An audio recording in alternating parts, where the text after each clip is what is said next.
un moment suspendu avant une tempête médiatique et judiciaire.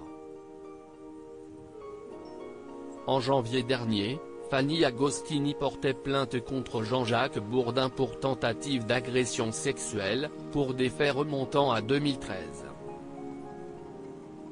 Elle rapportait alors que le journaliste de RMC et BFM TV avait tenté de l'embrasser de force alors qu'il était en déplacement professionnel en Corse.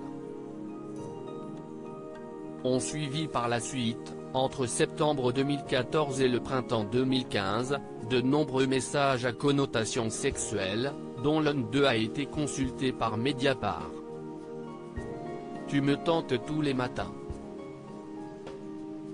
J'ai mis ton regard », lui écrivait ainsi le journaliste en novembre 2014, sur son adresse mail professionnelle. Après plusieurs années de silence, c'est en janvier 2022 que Fanny Agostini, passée ensuite sur France 3, a décidé de sortir du silence et dénoncer les agissements de son ancien collègue. Mais l'idée de déposer plainte semblait déjà lui trotter dans la tête depuis un moment, puisqu'avant Noël, alors qu'elle était déjà tourmentée par rapport à l'affaire Bourdin, elle a reçu une drôle de surprise, un truc de dingue.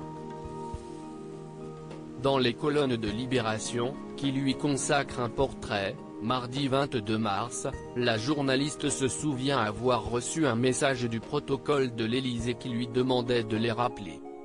« Je me demande tout de suite si j'ai fait une connerie », s'interroge-t-elle alors, avant d'apprendre qu'elle était invitée à un dîner présidentiel en compagnie de 5 autres personnes, dont Tony Estanguet, qui est le mari de Fanny Agostini.